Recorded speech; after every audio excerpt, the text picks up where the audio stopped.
puedan razonar. Y esta bolilla, todo lo que pasa en la bola, una vez que le defina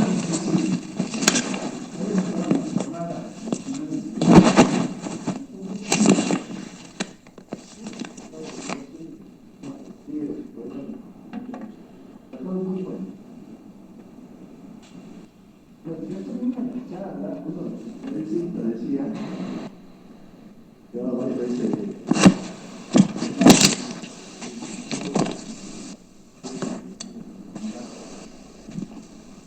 conferencista, ¿verdad? Son incomprensibles. Y las cosas son más fáciles. De sociedad, de hablar de la acción, de la social, de las acciones. Él no sabe que quiere una sociedad de acciones.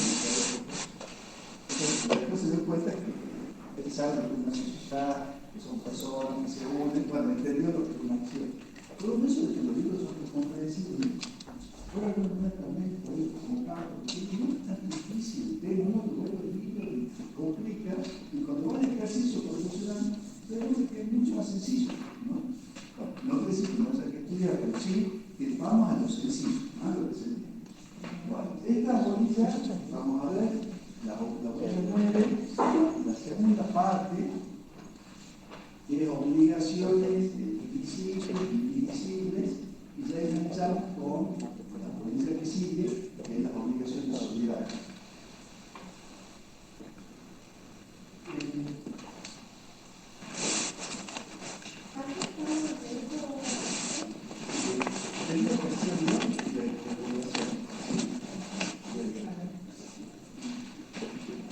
Ella va a ser ahí el Pablo, va a llegar a poner esa definición de esas cosas.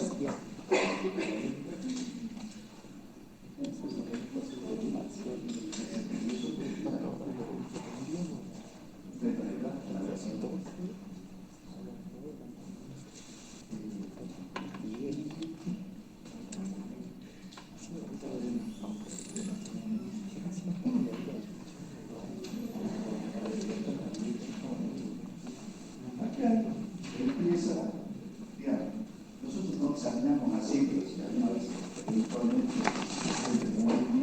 fuera, el primer punto dice, vamos a empezar con el punto de la no, dice el método del Código Civil y Comercial.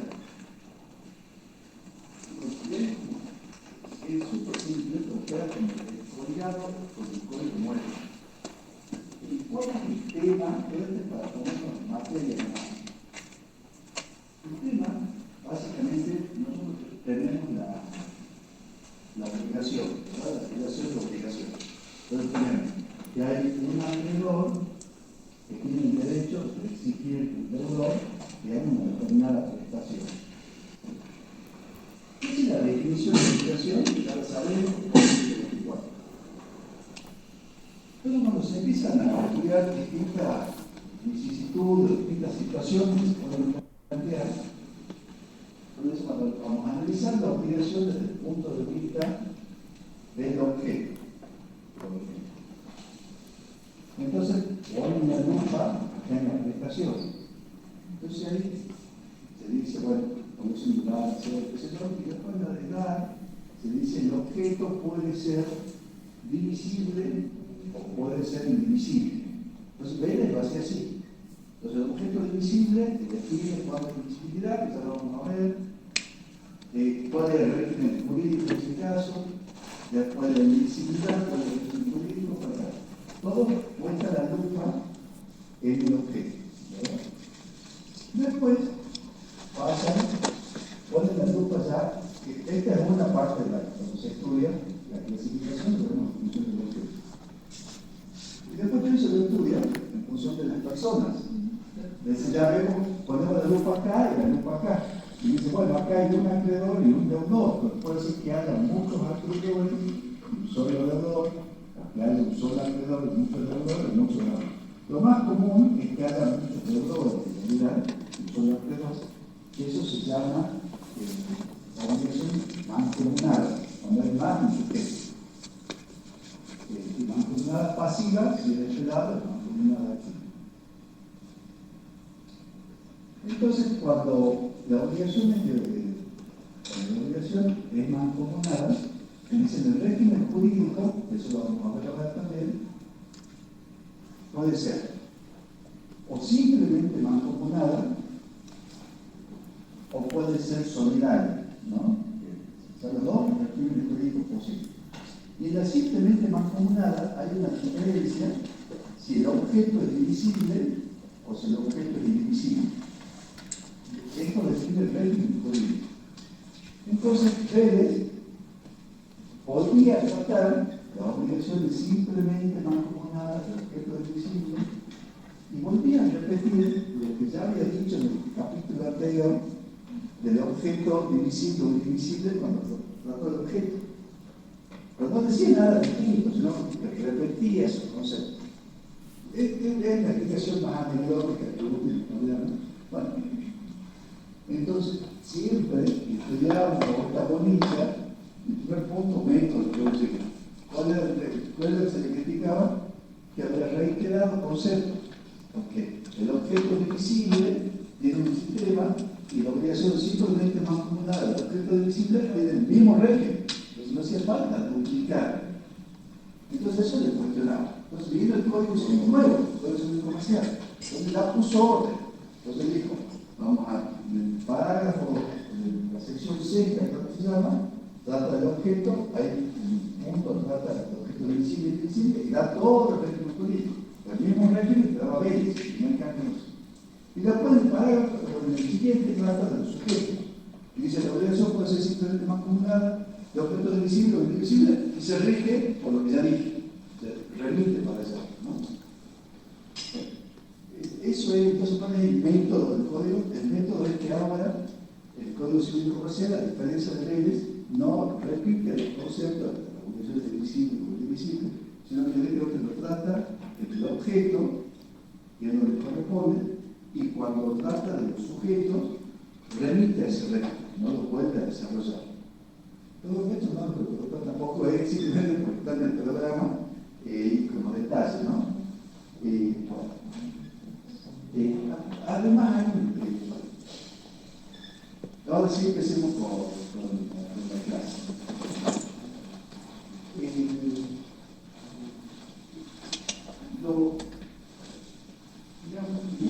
Cuando nosotros la clase de hoy, en realidad, bueno, para hacer, vamos a ver, objeto divisible e indivisible, que lo vamos a estudiar, vamos a simplificar, lo vamos a estudiar desde el lado de los sujetos. Es el mismo régimen jurídico, pero lo vamos a estudiar como obligación simplemente mancomunada. ¿Por qué les digo esto? Porque la obligación, lo que es la detalle ya se va a aclarar. La obligación de objeto divisible, de manera que esa que se puede fragmentar, vamos a ver cuándo es, qué sé yo. Y es divisible la que no se puede fragmentar. Pero el tema es que la obligación singular, en la que nosotros conocemos la definición, acreedor, deudor, prestación, ¿podría este deudor cumplir fraccionadamente las prestaciones si es, digamos, es una relación individual, el acreedor y el deudor? Entonces, en vez de pagar todos juntos, pagan en parte. Este acreedor está obligado a aceptar o él tiene que prestar su conformidad. No está obligado a aceptar. No está obligado porque el pago tiene que ser íntegro. Exactamente. Él puede decir sí, también te acepto, pero si él dice que sí, él podrá pagar. Si él dice que no, él puede rechazar el pago válidamente. Y eso es por el principio que ya lo visto, el pago tiene que ser íntegro. Entonces, en conclusión, el objeto divisible o indivisible importa cuando la obligación tiene más de un deudor. Ahí se aplica el régimen jurídico. Cuando la obligación es de un solo deudor y un solo acreedor, es distinto, porque siempre tiene que cumplir con todo, ¿no? Incluso hay un artículo que ahora dice, especialmente a eso, creo que es el 607,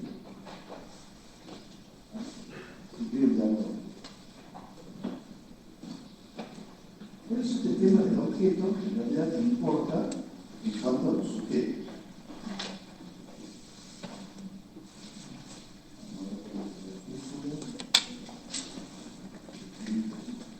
700.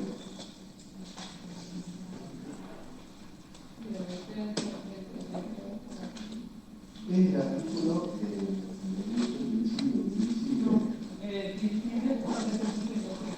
el 806. Vamos a ver. 805. Ahí está. 806. Dice así: deudor y acreedor singular. O sea, es la definición del 724. Un deudor y un acreedor. Si hay un solo deudor y un solo acreedor, la prestación debe ser cumplida por el espero, aunque su objeto sea divisible. Entonces, donde la importancia jurídica de que si el objeto es divisible, solo le va a importar si hay más de un deudor y más de un acreedor, ¿no? Si le llega a su estudio un asunto de un cliente que es un deudor, un acreedor, usted es un abogado del deudor, es como que eso no tiene que poner a un país porque no le va a servir para resolver el caso. Se aplica como el pago íntegro de los principios del pago. Ahora, si su cliente ya es uno de los deudores y él quiere pagar, entonces el doctor, mira, acá me están reclamando 120.000 pesos de deuda. Y yo quiero pagar, pero no sé si tengo que pagar un parto, pagar todo. Bueno, ahí lo van a hacer ustedes. Pero ahí sí toman referencia porque sería objeto divisible, son más del deudor, pero hay que ver qué tiene derecho de asistir a su cliente, si tiene que pagar el parto, todo. Y eso tiene que ustedes ver la naturaleza, tiene que ver esa obligación con el régimen jurídico que se aplica. Entonces se abre la razón para igualar, ¿no? El primer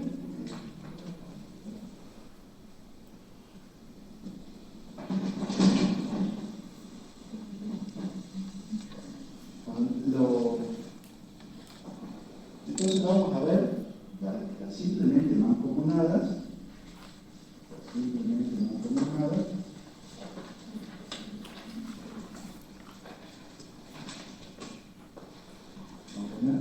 objeto divisible. Vamos a ver primero. Siempre vamos a partir de la base de que hay, para que esté más simple y además que da más protección en realidad, es que hay un acreedor y que son tres deudores, ¿no? Entonces tenemos, en el polo pasivo, tenemos más que un deudor, son tres codeudores. Objeto divisible. Este tiene un régimen jurídico determinado. Específico.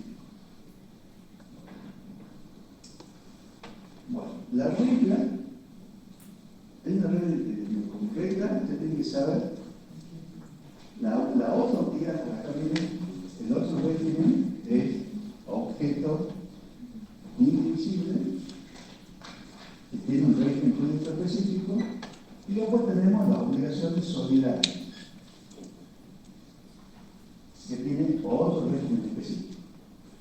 Entonces, en un caso de estudio de que hay de mancomunión pasiva, tienen que saber que hay tres regímenes jurídicos posibles. El régimen jurídico que va a derivar si el objeto de esa obligación que ustedes tienen que analizar es divisible, tenemos un régimen jurídico. Si el objeto es indivisible, tenemos otro régimen jurídico. Y si la obligación es solidaria, va a tener otro régimen jurídico. ¿Cómo sería para ubicarse? El principio general es que toda obligación es simplemente mancomunable. O dicho en otras palabras, la solidaridad, ya la vamos a ver también, eso es un régimen de excepción. Eso es lo primero que tiene que saber. La solidaridad tiene que estar expresamente determinada o en la ley, que hay algunos contratos que sean de un régimen de solidaridad, que ya lo vamos a ver en clase, o tiene que surgir del contrato que ustedes están analizando. Y la solidaridad es una herramienta que tiene para proteger el crédito, pero que está dentro de la autonomía voluntad, en el sentido que las partes pueden incorporar en los contratos. Entonces, cualquier contrato, las partes pueden decir, estas obligaciones que son unos cuantos créditos se van a regir por el sistema de solidaridad. Entonces se le aplica. Entonces, si no está esa estipulación, no se le puede aplicar, ¿no? Entonces hay que leer el texto de ustedes para tener que, desde el asunto su estudio, tendrán que ver el contrato, en el caso que sea el centro textual, a ver si hay solidaridad. Si no la hay, listo, es simplemente no tengo nada. O tendrán que ver también la ley, que ya vamos a ver en clase, nosotros vimos en el fondo, de cuáles son los artículos donde la ley, el Código Civil, impone un régimen solidario. A veces el sistema de daño y perjuicio lo establece, ya no le da ese mismo recurso. Todo sí. En el caso de que les punto la primera de los deudores aplican el principio del 858, ¿no? Digamos, la deuda por parte, digamos, social. Bueno, es que va a depender, por eso, ustedes lo único que saben es que hay 3 deudores, no son los acreedores, y ahora tenemos que determinar cuál es el régimen que vamos a aplicar, ese es el punto de la idea. Y para determinar el régimen hay ciertas reglas que hay que manejar. Lo primero es que la solidaridad tiene que estar expresamente establecida. Entonces, si en alguna parte del encuentro está establecida, se aplica ese régimen. Y punto, y se olvidan del objeto, porque la solidaridad se aplica en las obligaciones del objeto divisible o indivisible. El régimen no viene del objeto, sino de la ley del régimen de solidaridad. Ya vamos a ver en la clase que viene cuáles son las solidarias, ¿no? Sí. Al ser solidario no importa que sea divisible o indivisible, no, el total. Exactamente, no importa. Acá yo lo voy a poner. Esta puede, digamos, esta puede ser, todo el tiempo. Estas pueden ser, bueno, estamos igual, objetos divisibles o indivisibles.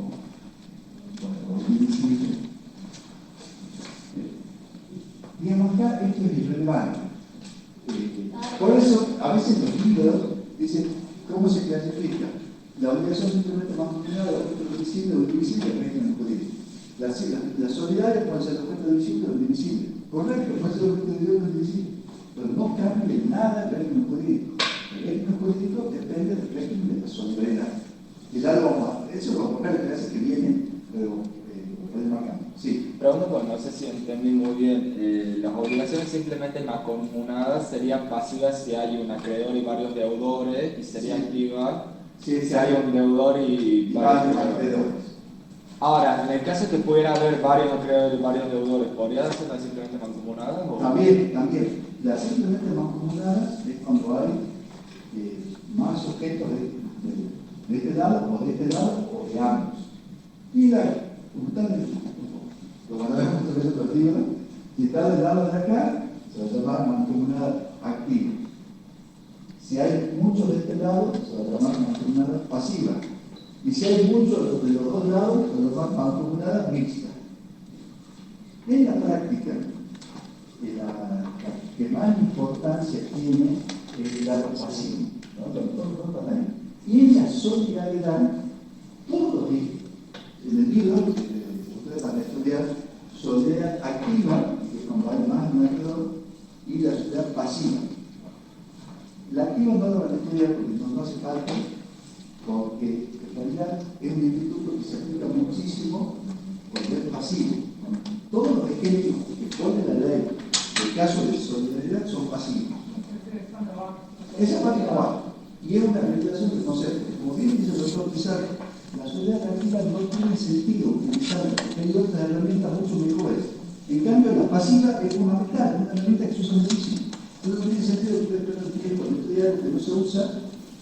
Yo voy a perder tiempo porque tienen que estudiar bien la pasiva, que esa sí la van a usar, la van a aplicar. Pero ya lo vamos a ver bien en clases. Pero esa sería la idea, mancomunada puede ser activa, pasiva o mixta.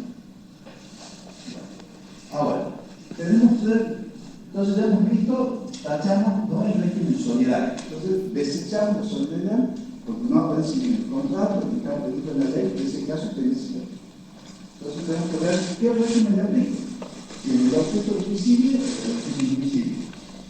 Y ahí Pérez fue muy preciso en eso, y muy sabio también, y se apartó del código de Francia, del código de Napoleón, porque el código de Napoleón decía que para ver si algo era divisible o indivisible, había una divisibilidad intelectual que había que ir no a la cosa, si no era un auto, no tenía que ir el auto, sino el derecho que vos te transmitía, y en base al derecho, bueno, en definitiva el derecho siempre, sea flaco, visible. Entonces después generó un libro que se llama El imbrincado, el laberinto de la obligación invisible o invisible. Toda esa cuestión del derecho francés a nosotros quedó al margen, porque Weber dijo no, voy a aplicar el concepto de divisibilidad natural. Entonces vamos a ver la cosa en sí misma. Entonces, si la cosa en sí misma, por eso hay que aplicar el sentido común en ese caso. Entonces, si la cosa se puede dividir de modo tal que cada porción conserve las propiedades del total, va a ser divisible. Si no se puede, no. El concepto, siempre lo digo en clase, cuando estudiaban física en secundaria, de lo que es la molécula. La molécula es la mínima porción que pueden dividir la materia, lo que conserva las propiedades de la materia. O sea, una molécula de agua sigue siendo agua. Si yo divido más allá, ya tengo hidrógeno y oxígeno, que ya son cosas distintas. Bueno, ese mismo concepto físico se aplica acá. Entonces, ¿deben hablar de divisibilidad física o material? esa es física material. Entonces yo tengo que ir a la materialidad del objeto. Entonces, por ejemplo, el cliente de ustedes tiene que diseñar un auto. Ese fue el compromiso que hicimos. El auto son tres deudores, ¿no? El auto, ¿cómo digo que sea divisible o indivisible? Indivisible, porque no que tengo que tener que guardar, ya son repuestos, ya no es auto, es indivisible. Si él dice, tengo que entregar, por ejemplo, 1000 kilos de azúcar, una tonelada de azúcar, ¿será divisible o indivisible? Divisible. ¿Divisible o indivisible? Divisible. Bien. Si tiene que entregar dinero, divisible. Ese razonamiento es el que tiene que hacer cuando llegue un caso, y ahí van a tener un régimen jurídico para aplicar. Bueno, ahora hay una pequeña complicación, no complicación, pero un detalle, es que a la divisibilidad material, esta se le agregó un tema de la utilidad jurídico económica. Por ejemplo, el cliente de ustedes tiene un terreno de 10 por 30 y quiere con 3, es el caso de condominio, entonces él quiere su parte, quiere que dividir. ¿Se podrá dividir un terreno? El terreno es divisible totalmente, pero ahí viene el concepto económico que está puesto en el código y es algo que haga antieconómico su uso. Y en los terrenos, la municipalidad tiene Tucumán, por lo menos en San Miguel, tiene una medida mínima del terreno que es 10 por 30. Pero más allá de 10 por 30, yo lo puedo dividir en dos lotes de 5 por 30. Eso no me la puedo acatar. La única opción ahí es subdividir el horizontal, que si es otra cosa, pero no es error real. Es hacer un edificio y departamento, cada uno con su independiente. Y con superficies comunes, todo lo que es muy distinto.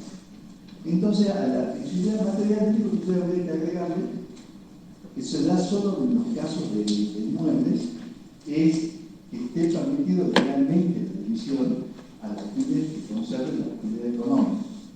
En materia de terreno, si el inmueble, ustedes tienen el estudio, que es un inmueble de Ciudad de San Miguel de Tucumán, tendrán que el código ver cuánto es la medida mínima, que es 10 por 30. Creo que en Yerbabuena, en algunos sectores, un poquito más grande. Si es una finca, por ejemplo, si hay una caña de finca de caña de azúcar, tiene que ir a la estación experimental y ahí está la unidad económica. La unidad económica es 8 hectáreas, no sé ni la cantidad, si es 5, tiene también otra cantidad, porque menos que eso no es rentable producir, entonces no se permite fraccionar el menos que eso, ¿no? Bien. Bueno, ya hemos determinado que el objeto es divisible. Ahora viene, que es súper fácil, ¿cuál es el régimen jurídico que se aplica? El régimen jurídico que se aplica cuando el objeto es divisible se llama, bien fácil, fraccionamiento. Es un régimen de fraccionamiento de los efectos. Fraccionamiento. Sí, que se fraccionan los efectos jurídicos.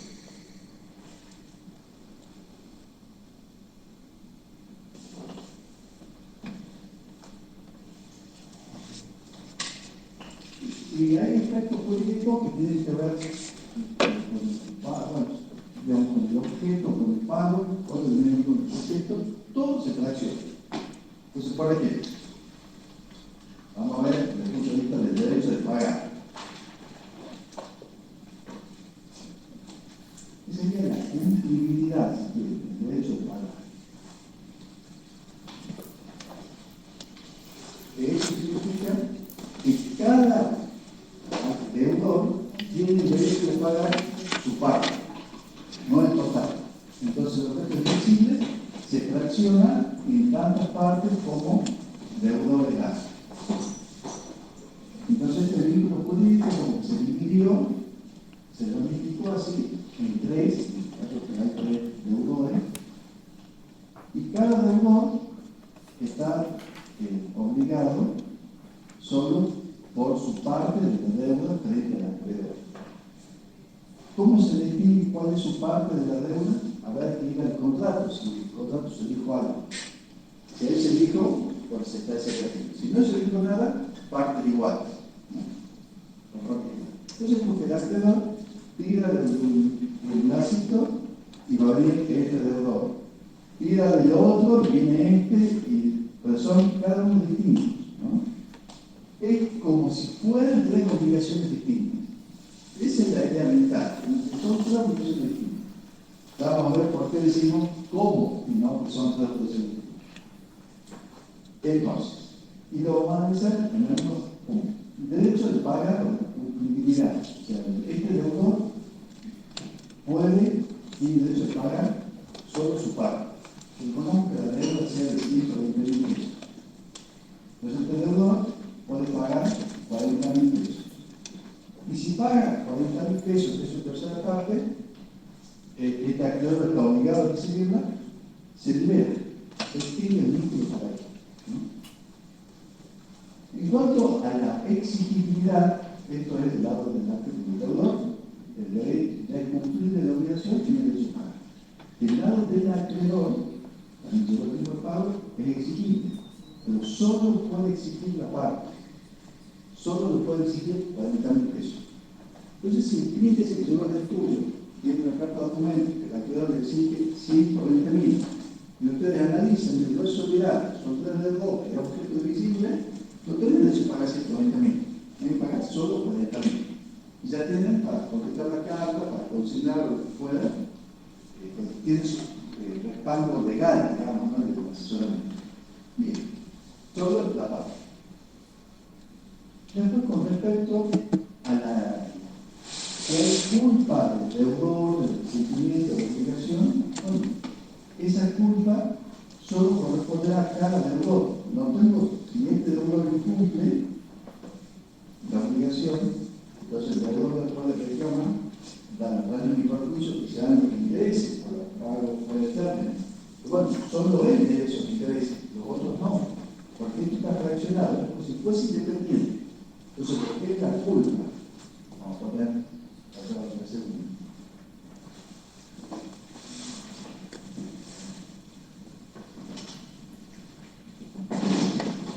Vamos a analizarlo. El pago se fracciona, ¿verdad? Después tenemos la exigibilidad, fracción. todo se fracciona. Luego tenemos la culpa, que es la culpa del deudor en el incumplimiento, también se fracciona. Cada deudor será responsable por su culpa, no se pasa en su efecto a los demás. Después la prescripción. Ha llegado el tiempo de pago, y una vez que llegue el tiempo de pago empieza por un plazo, que es para la prescripción de la acción. Este es el índice inicial, la exigibilidad. Y hay modo de suspender la prescripción, que es por ejemplo con el carta documento. Entonces el acreedor se está por cumplir el plazo, que en este caso es el plazo quizás de 5 años, digamos, o menos. Después vamos a ver bien en prescripción. Entonces le manda una carta documento a este deudor y a este deudor, intimándolo a pagar, y con eso suspende el plazo de prescripción, todos los tiempos se computan, se suspende por 6 meses. Después de 6 meses se reinicia el plazo. Entonces hay como 6 meses ahí de suspensión. Pero este no recibió la carta documento. Bueno, esos efectos no se propagan. Es decir, cada deudor tiene que ser intimado. Y el efecto del que fue intimado se procede la suspensión de la prescripción. Con el que no lo fue, no surge efecto. Entonces, si son, en el caso del estudio, que le sigan el estudio, son 3 hermanos, y 2 han sido van juntos, 2 han sido intimados y 1 no, bueno, quizás por ese que no ha ido, pueda estar muy cerquita de cumplirse la prescripción, porque no surgió efectos. Para él, la carta de documento que mandó a los hermanos. Si es obligación, de objeto divisible. Si llegase a llegar un día tarde la carta de documento y lo pierde, digamos, el plazo. Claro, si llega, porque la carta de documento suspende el plazo. Entonces, si el plazo cuando llega ya está establecido, pues chao, no suspende nada, ¿no? Tiene que llegar antes del día del cine. Profe, y si uno de los deudores se libera, o sea, no le corresponde, no que pagar. Y si se libera, ya que ese vínculo está extinguido. Claro, exactamente. Profe. Si le mandan la carta de documento, ya pagó, hay que contestar, ya no corresponde, ya está pagada, ¿no? Profe. Sí. ¿Qué tienen que hacer para interrumpir el plazo de la prescripción? Esto lo va a ver en la planilla 11. Hay 2 formas de.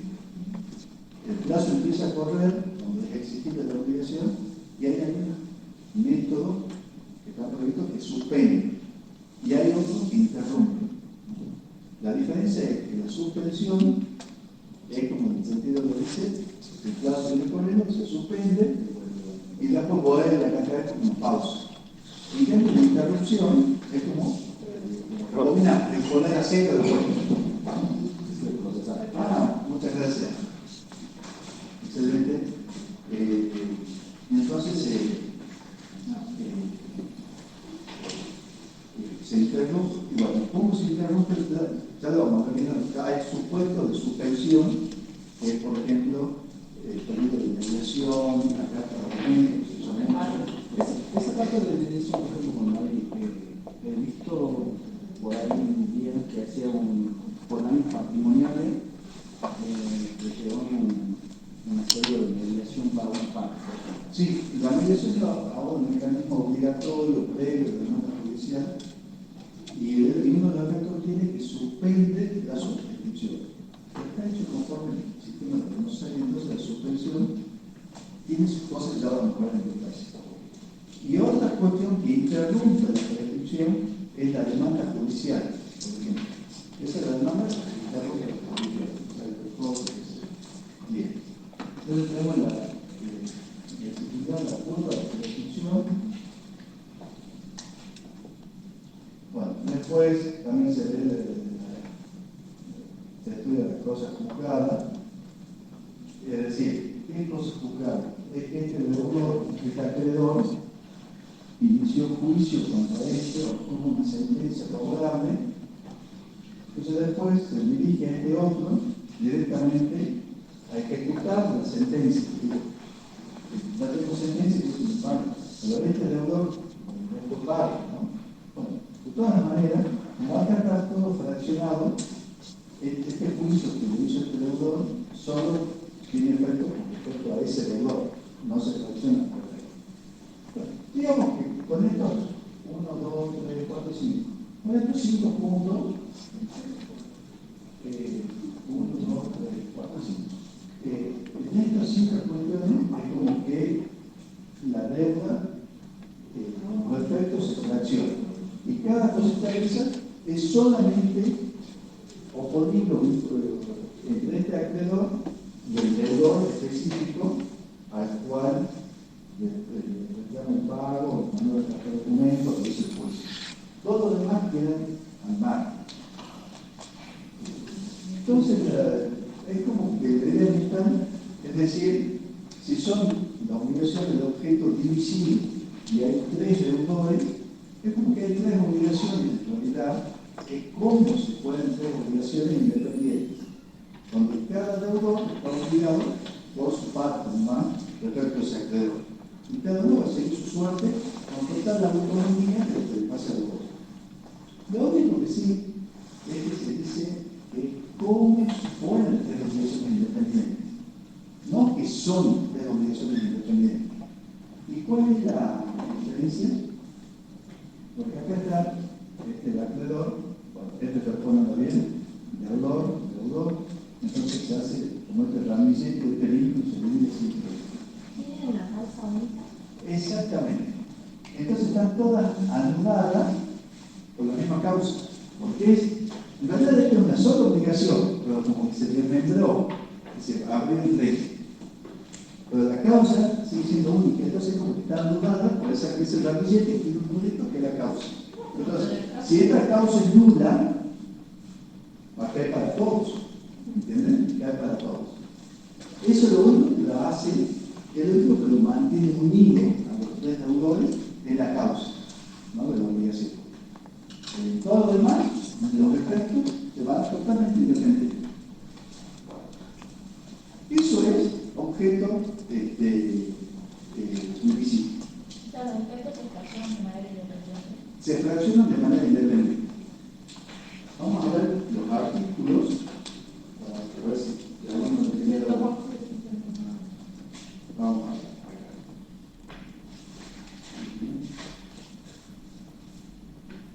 Dice 805. El concepto de la obligación divisible. Obligación divisible es la que tiene por objeto prestaciones susceptibles de cumplimiento parcial. Entonces, es como una función de campo que dice susceptible de cumplimiento parcial. Ahora, ¿cuándo es susceptible de cumplimiento parcial? El criterio natural, de la naturaleza, la materialidad de la prestación.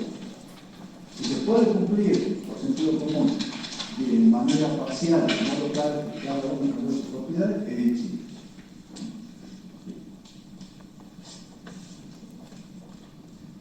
Acá está la definición de cuándo es divisible. La prestación jurídicamente divisible exige la concurrencia de los siguientes requisitos. Acá está explicado eso. 806. Ser materialmente fraccionado, de modo que cada una de sus partes tenga la misma calidad de todo. El tema de la ley es la mínima porción de la materia que conserva las propiedades de la materia. O sea, esto es sentido común que lo tienen que pasar ustedes por supuesto. Y después, y el B, que es lo que yo he comentado, no quedan afectados significativamente por el objeto ni ser económico su uso y goce por efecto de decisión. Esto está, de alguna manera, reglamentado, sobre todo en materia económica. La unidad económica, la mínima, decía 1030, la unidad económica de certifica, etc. Entonces no van a tener mayores dificultades. Y después el 807 es que si hay un solo deudor y un solo acreedor, la prestación debe ser cumplida por entero, aunque su objeto sea invisible. Entonces, como que todo este tema del objeto y del régimen jurídico, por lo que queda en función del objeto, solo va a tener sentido si tengo más de un deudor, con la parte pasiva, o la parte acreedor activa, pero en la práctica es la parte pasiva que más importa. Entonces, Entonces, si el cliente que llega al estudio, o ustedes un solo deudor, un solo acreedor, todas estas disquisiciones no tienen sentido que lo vean. Esto le va a servir si son dos, ¿no? Y ahí sí tiene que ver cómo resolver. Después el principio de dirección. Este es el principio de fraccionamiento, que llaman cosas. Si la obligación divisible tiene más de un acreedor, el deudor se debe fraccionar en tantos créditos o deudas iguales, como acreedores o deudas de casa, siempre que el título no determine proporciones distintas. Ese sería el 808. Ese es el 808 que mencionaba la compañera de Mendoza. Cada una de las partes equivale a una prestación diversa e independiente. Cada uno es distinto. Los acreedores tienen derecho a su cuota y los deudores no responden por insolvencia y demás. Eso se me pasó a poner acá. Como que no quedan 6 y faltaba un insolvencia. Esto es fundamental. La insolvencia. Y la cláusula penal no. Y la cláusula penal solo se va a aplicar al deudor que fue y la parte proporcional, ¿no? Son cada prestación independiente. Entonces, este acreedor tiene 40.000, 40.000 y 40.000. Este va y paga. Este no paga, le hace el juicio y este entra en quiebra. Entonces, el acreedor dice: esto absolutamente no lo puedo pagar, yo puedo pagar 20 y 20. Eso no funciona porque la obligación de objeto es divisible, cada uno es independiente y la insolvencia de cada deudor la tendrá que soportar el acreedor, pero no se traslada a los codeudores, ¿no? Bien.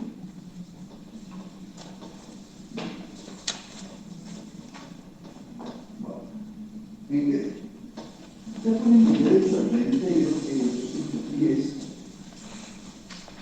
Pero este derecho al reintegro es una cuestión excepcional, esto lo vamos a pasar porque va a complicar, porque el derecho al reintegro se da si cada uno tiene que pagar su parte, que se libera pagando su parte, el reintegro lo tiene el otro, que ya pagó la parte que le correspondía. Eso es lo natural en la obligación de objeto invisible.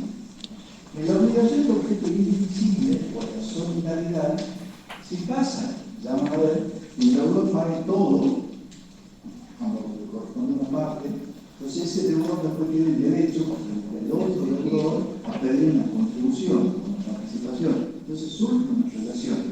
Pero acá no surge ninguna porque se agota cada uno paga su parte. Lo que dice el 810 es que pasa si este deudor paga de más por error. Entonces, bueno, le tienen que pagar 40.000, el deudor pagó 60.000. Entonces tiene una acción para pedirle a los codeudores la parte, si no ven los requerimientos y causa. Por eso los ejemplos los voy después al final. No lo complique tampoco, y tiene más que ver con las reglas del pago debido que con o sea, esas soluciones no son de acá, sino son aplicaciones de requerimientos sin causa y pago debido. Ahí complica el pagador. Bueno, y después dice que si la obligación divisible es además solidaria, se aplica la obligación de la obligación solidaria, que es la obligación. Entonces, en síntesis, no es difícil este tema, visto de objeto divisible, materialmente que sea divisible, que sea prestación de cumplimiento parcial, que cada parte conserve la propiedad del todo, es divisible. Fraccionamiento, se divide, cada uno paga su parte. Puede pagar, solo tiene derecho a pagar los 40 pesos de su parte, el acreedor solo puede exigir los 40.000, si hay culpa del incumplimiento, solo él será responsable de su culpa y solo él tendrá que pagarla, no los otros codeudores. Si se interrumpe, si se suspende o interrumpe la prescripción, solo respecto al caso que haya pasado, no de los otros codeudores. Si hay sentencia, la sentencia solo se aplica a él, no a los demás codeudores. Y la insolvencia de él o de los codeudores, digamos, de él, no se traslada a los codeudores y a los codeudores a él, a tener que soportar el acreedor. Eso es obligación divisible en todos esos años. Ahora vamos a ver el objeto invisible. Que se construye a la inversa. Digamos, el concepto invisible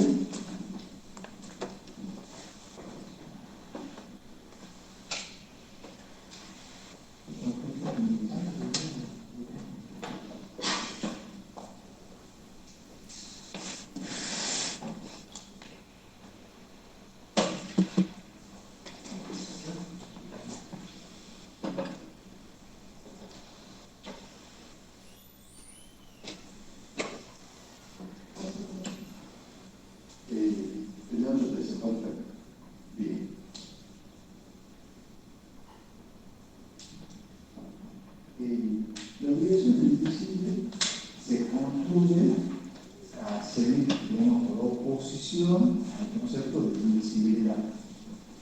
Entonces, si la presentación no es susceptible a algo parcial, porque materialmente no se puede fraccionar, va a ser el objeto indivisible.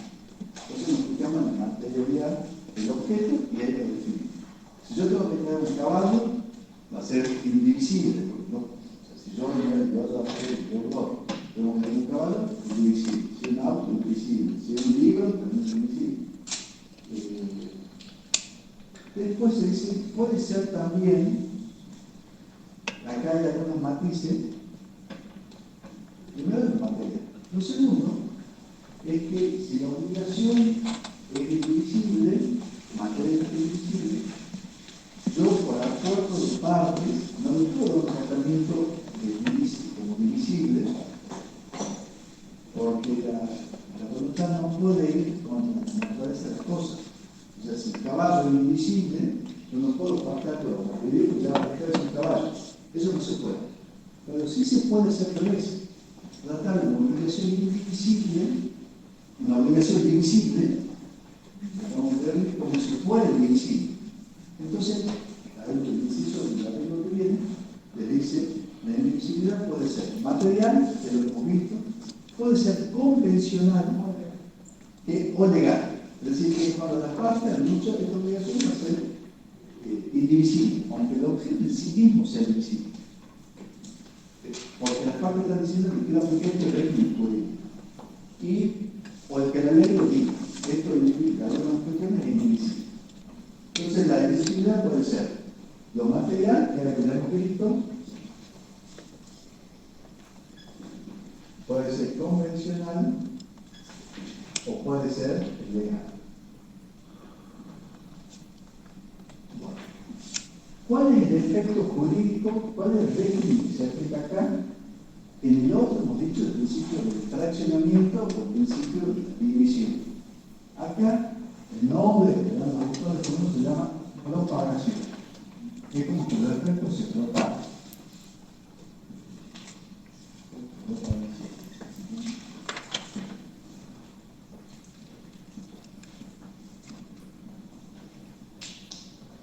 Es el principio de propagación.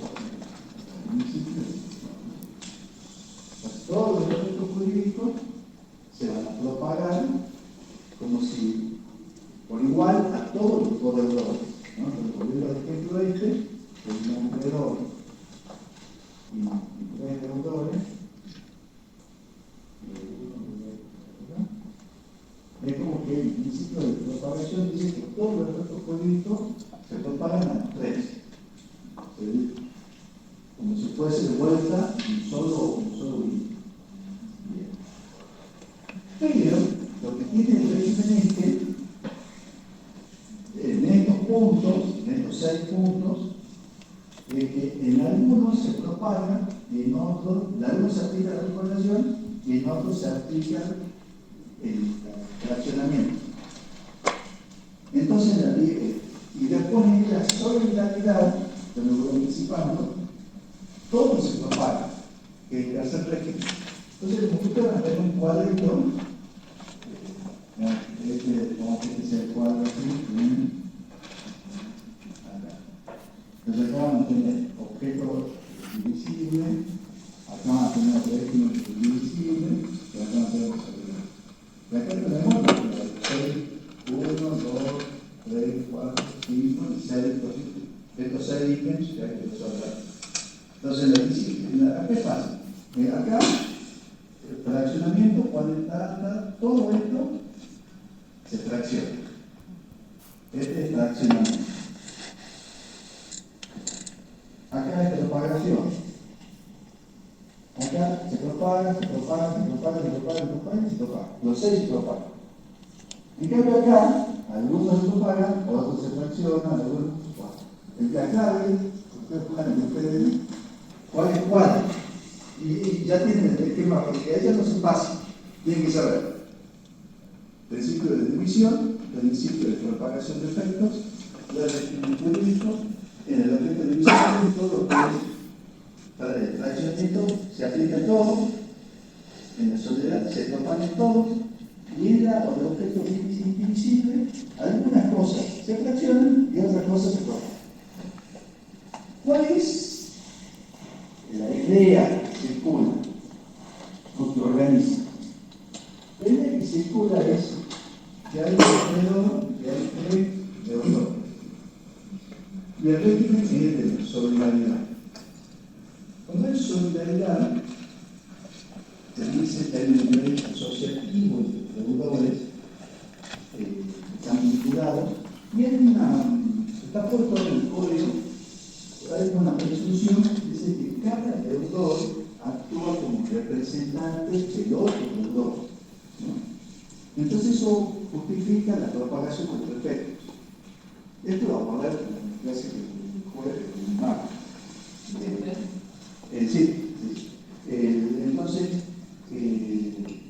se propagan los efectos porque hay un vínculo asociativo con el deudor. Entonces, si uno, y la cosa es divisible o indivisible, entonces son tres deudores que en forma solidaria se obligan a tener un caballo a este señor.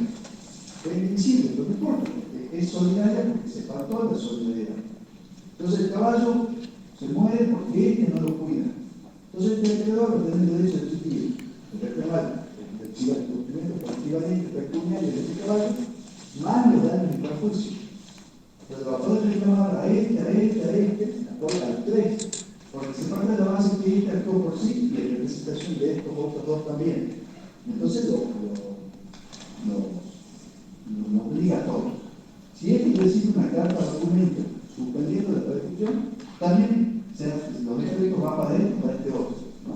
Bueno, ese principio entonces acá es un principio asociativo. Esta es la solidaridad. Y mira, el objeto indivisible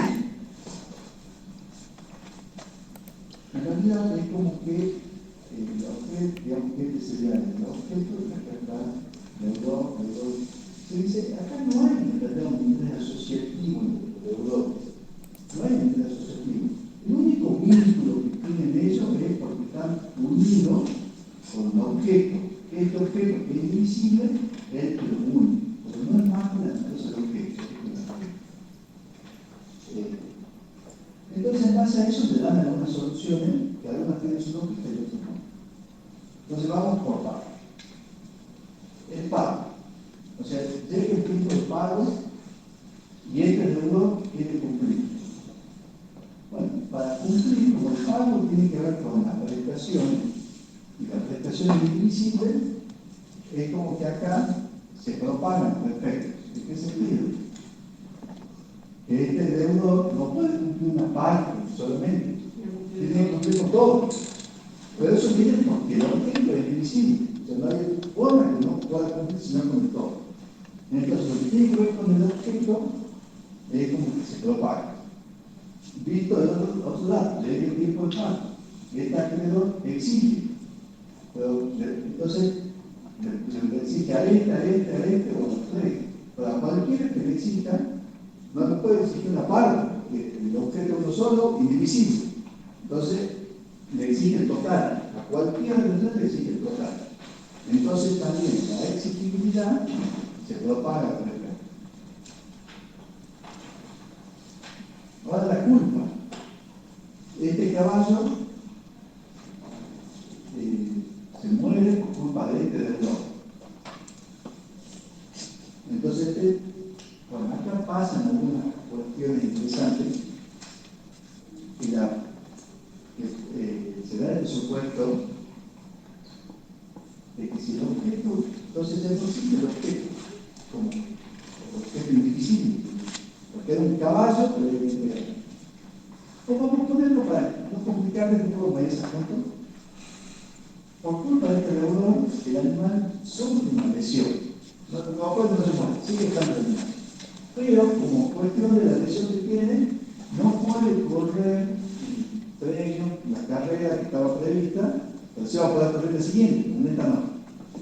Entonces este acreedor le puede exigir el caballo a cualquiera de los tres, porque se propaga.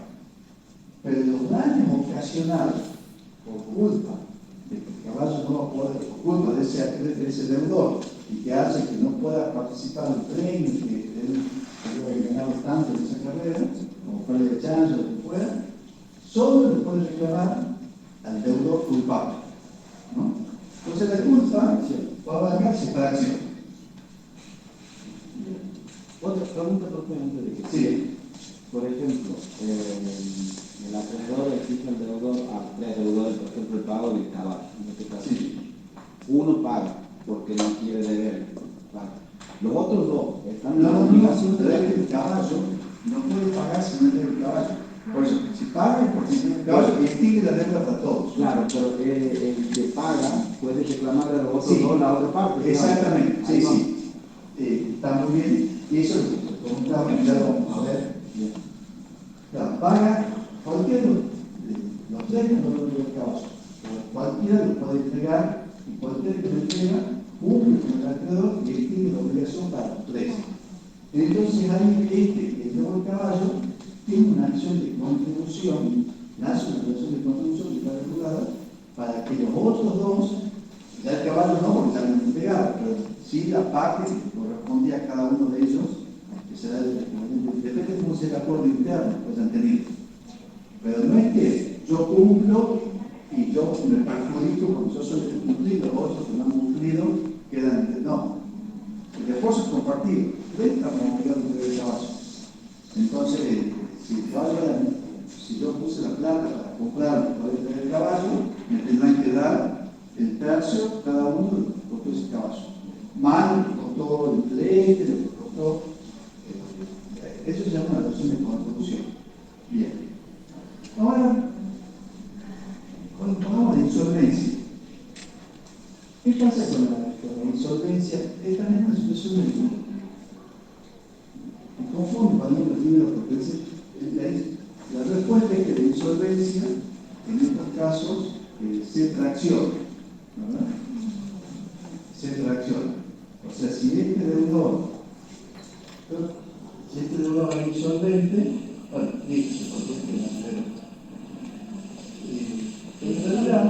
en realidad es difícil a veces pensar en insolvencia en estos casos porque la obligación de entrar una cosa de objeto indivisible. Entonces, si la cosa de objeto indivisible está, el acreedor necesita que la tenga, y el que la tenga le paga y él queda liberado, ¿no? Entonces, la insolvencia no juega mucho. Pero bueno, si eventualmente, pongamos en el caso de que el caballo está, le entregan el caballo por los daños y perjuicios derivados por la culpa de y este es la insolvencia, esa insolvencia no se traslada, o sea, esa insolvencia debe ser soportada por el acreedor, no podrá cobrar los daños y perjuicios, pero no puede trasladarle a los otros acreedores, a los otros codeudores, ¿no? La obligación es simplemente nominal, porque el objeto indivisible, porque la idea es que no hay interés asociativo entre estos deudores, solamente están unidos por la cosa que está en común. Los ejemplos más típicos de esto, en realidad, es algo donde el bar ha hecho ilícito, un accidente que queda vinculado, o quizás que fallece el deudor y van los sucesores. ¿Y qué pasa en el caso de que uno de los deudores actúe contra uno? Y Bueno, los otros deudores no. No tienen asunto. claro, es comprable en el sentido de. Claro, de mala fe. Que actúa de mala fe. Bueno, si actúa de mala fe, bueno, dependerá si actúa de mala fe y esconde la cosa común, porque la hace.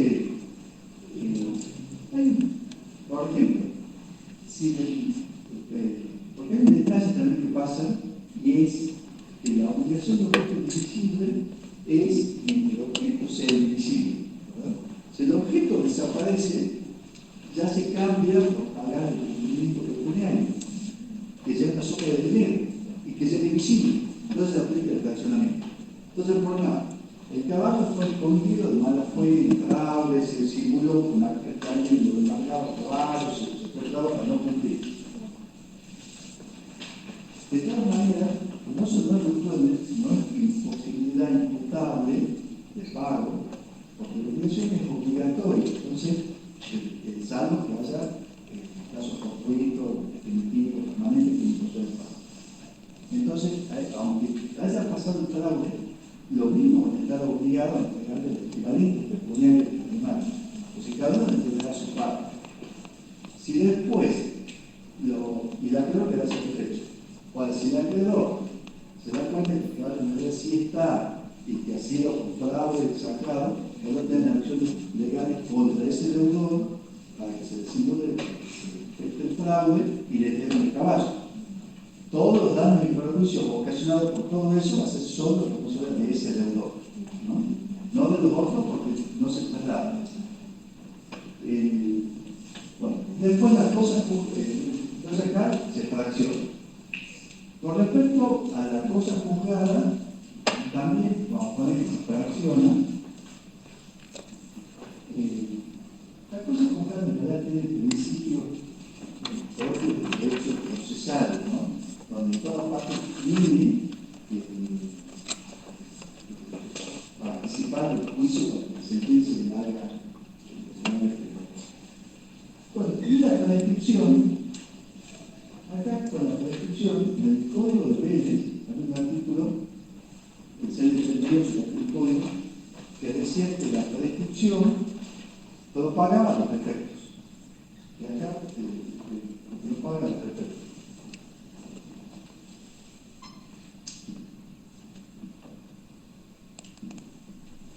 Entonces, y es muy criticada esa disposición porque dice, ¿por qué? Si este recibe una carta de documento, va a suspender para todo y no solo para este, si acá no hay interés susceptivo, todos los autores decían eso. Bueno, llegó el código nuevo, el Código Civil Comercial, y el Código Civil Comercial tiene el mismo artículo que tiene el Código Civil, que también propaga los defectos. Así que quedó ahí, y como que, no sé si cambió el criterio o qué, pero esa cuestión de que uno, igual nos va a pasar en la responsabilidad civil, que la bonificación de los favores es necesario. Llegó la bonificación, llegó el código nuevo, la verdad es que no se unifican, al contrario, se separan esto, se separan con más interés a favor, y con razón, ¿no? Se tienen razón los que dicen los autores.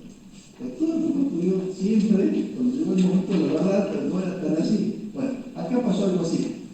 La prescripción que no encaja en el concepto general, pero la prescripción propaga el defecto. Entonces, en conclusión, la cuestión sería que todo lo que tiene que ver con el objeto es invisible, va a propagar. Entonces, la exigibilidad del pago propaga el defecto. Todo lo que tiene que ver con las personas, como sea la insolvencia, como puede ser la culpa, y la fracción.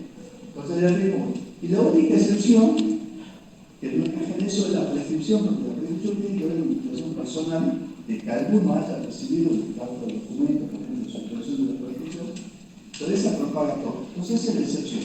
Entonces recta, lo que tiene que ver con el objeto, va a propagar los efectos, lo que tiene que ver con las personas, fracciona, salvo la interrupción o suspensión de la prescripción que tiene que ver con las personas, porque propaga. Ese es el esquema Y la última cuestión la vamos a ver acá.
tercio de las cosas que es invisible, te da el valor equivalente al tercio de las cosas que es invisible.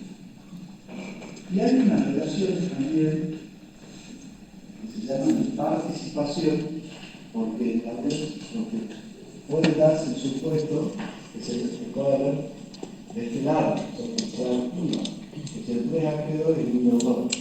Entonces, en este caso, el acreedor que recibe tiene que participar de los otros acreedores de su parte. De todas maneras, para mí, por experiencia es muy importante el lado pasivo, porque eso genera problemas y da mucha frustración. El lado activo puede darse eventualmente, pero lo puede sacar llegado el momento. Entonces han dicho ustedes al activo, porque si no, parece como agradable, se replica el uno con la otra. Pero uno empieza a replicar una cosa con la otra y la tercera vez que replica se nos hace una ensalada de cabeza y no somos cuál. Entonces nos manejemos con la pasiva, ¿no? De deudores y un acreedor, pues ahí hay expresión de contribución. De activa va a ser de participación. Pero esa, como les digo, si saben esto, lo van a sacar lo otro. Entonces, aprendamos esto primero mejor. Y la otra cuestión que tiene, a ver si la para que no tenga el título. ¿Cómo fue la participación? ¿Cómo? Bien. Pero hay algunos artículos que lo complican. La participación es para los acreedores. Prescripción extintiva, el 822, que no debe ser que la amarilla era el 688. La prescripción extintiva cumplida es invocable por cualquiera de los deudores, por cualquiera de los acreedores. Y la interrupción y la suspensión del curso de la prescripción se rigen por el código del título 6. En el título 6 nos habla de que se propagan respecto a la prescripción.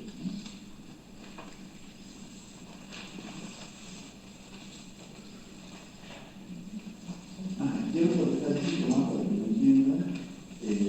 Dice normas subsidiarias. Las normas relativas a las obligaciones solidarias son subsidiariamente aplicables a las obligaciones invisibles. ¿De dónde viene esto? Esto viene de que tenemos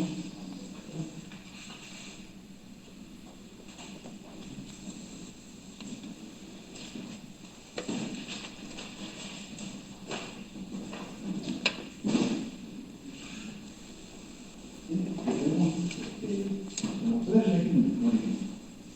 Tenemos el objeto invisible,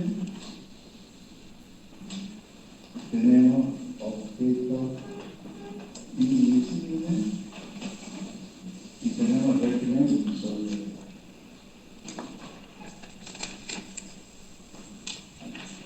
Esas son las tres posibilidades que tenemos. Pero acá, cuando vemos la diamante de Carlos, acá vemos que la invisibilidad puede ser material, que no hay problema, puede ser legal, que no hay problema, o puede ser convencional. Es decir, las partes son lo que pueden decir, esta obligación tiene una prestación que es invisible, le vamos a aplicar el régimen jurídico, no del objeto invisible, sino le vamos a aplicar el régimen jurídico del objeto invisible. Lo tratamos como objeto invisible. Entonces, muchos autores, incluso el doctor Guaya, decían, si las partes deciden, la idea es que en la obligación solidaria hay un interés común entre tres deudores. En la obligación del objeto invisible es como que los deudores ya ni se conozcan y solo están vinculados con un objeto común que puede haber sido falleció el titular y que ellos son los sucesores. Pero no hay invisible participación. Ahora, si se da el supuesto que tres deudores de una cosa divisible la deciden tratar como indivisible, están reflejando que hay como una unidad, que hay una identidad entre ellos, una comunidad de interés entre ellos, que deciden aplicar este régimen. Entonces, decía el doctor Guaya, y que había todo esto, eso en realidad es que hay que verse que ellos han decidido aplicar el régimen de solidaridad, ¿no? Cuando los deudores deciden aplicar el régimen de tratar una cosa que es divisible como indivisible, en realidad está diciendo que hay entes asociativos que están vinculados y eso justificaría tratarlo bajo el régimen de la solidaridad. Había otros autores, yo aprendí que dicen, no, lo que ellos están diciendo es otra cosa, no es que vamos a salir del régimen jurídico pero no como aplicar este régimen jurídico, sino como aplicar este otro, el de la indivisibilidad. Por lo que hay diferencia. Acá todo se sanciona, acá todo se propaga, acá algo sí y algo no. Entonces que las partes deciden no aplicar este régimen, aplicar este. Gran discusión. Vino el Código Civil Comercial y estableció, le dio la razón, no le dio la razón, sino que, digamos, se tomó la posición del PDI de que se puede pactar la indivisibilidad convencional y que el régimen jurídico que se aplica es de la indivisibilidad, no de la solidaridad. Y como forma de cerrar, dice, bueno, si hay algo, si en principio queda algo en medio, subsidiariamente se aplica en el régimen de solidaridad. Pero esencialmente, yo puedo pactar que la obligación, el objeto divisible, se implica a través del régimen jurídico y eso es totalmente básico, ¿no? Creo que no queda nada más en el tintero.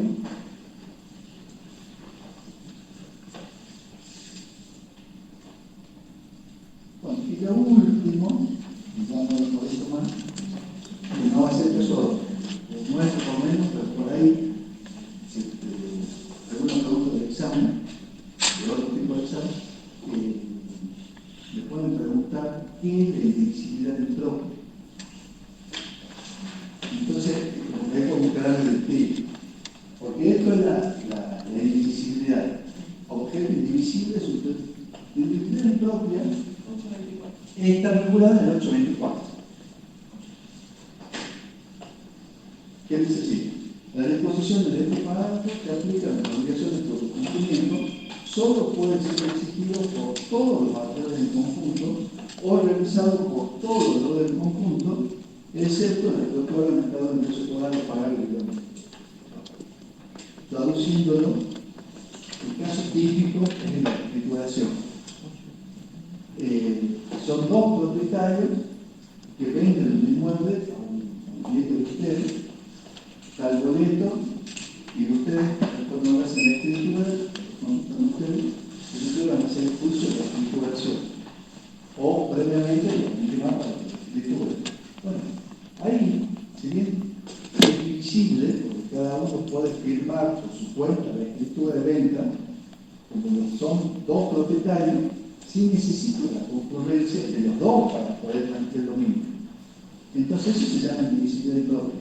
Cuando el acto necesito la concurrencia de todos los deudores, de todos los acreedores. También tiene un pronombre. Indivisibilidad irregular imperfecta por oposición a las de indivisibilidad. Bueno, sí, también es imperfecta, ya. A los fines prácticos, si tiene ese problema, es como que tiene que hacer la demanda, todos los propietarios, todos los deudores, y todos los deudores que necesitaba juicio. Pero si no cumple la ejecución de sentencia, en el juicio de ejecución, hay un juez firma la escritura en nombre de los deudores, en este caso. Entonces ahí se soluciona, pero sí necesitamos todos, ¿no? Bueno, eso sería obligación divisible y obligación indivisible. En la clase que viene vemos la solidaridad.